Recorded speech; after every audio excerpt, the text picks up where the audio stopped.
Good morning, this is Phoenix Amore. So yes, let's talk about a few things in this video blog for this morning. Okay, first of all, now you can kind of see why people don't want some of their money going to Planned Parenthood.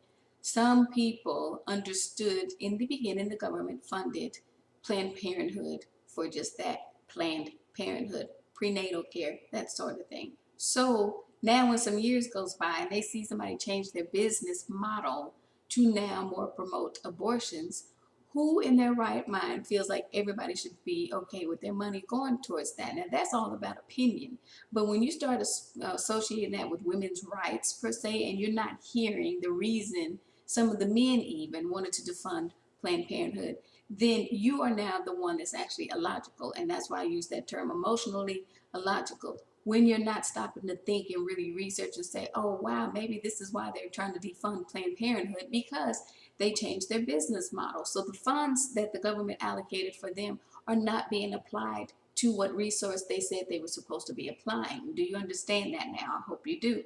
That is why I said I don't think some women get, you don't want Planned Parenthood all becoming the face of woman or women, however you want to say it. That's not healthy. So if you want to take time to think about that, it is what it is. Now, going back to this whole thing, when I talk about the things that I'm able to see, when I give a message like all hell came for a person, you probably want to pay attention or not. As you can see, they're not, so they don't get it. But now when you see these 31 tornadoes in one weekend, the same weekend of this march that who actually organized, you see why I said, oh, okay, they're going to see.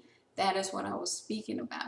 So now what you have is, again, when the woman read that poem, I was like, who wrote this? Hoping it wasn't her, because she's grown, 30 something, whatever, how old she is. And sure enough, ended up being a 19-year-old.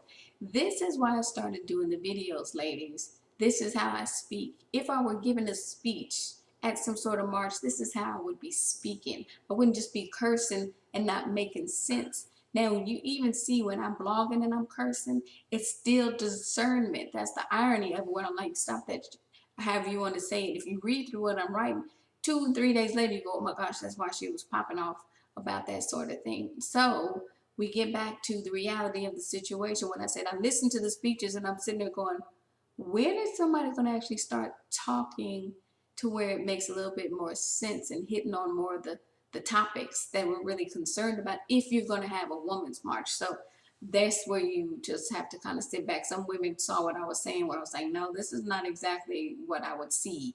If I was to organize a march, it wouldn't be something like that. Knocking it, no, it is what it is. You decided to do what you do, but understand that's the difference there.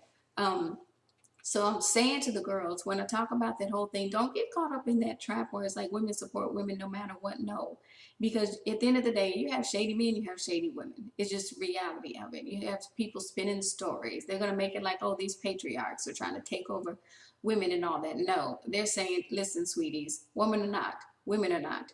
The funds were supposed to be used for this. The minute you change that business model is the minute people can say, well, you just don't get the money. It is what it is. Take care.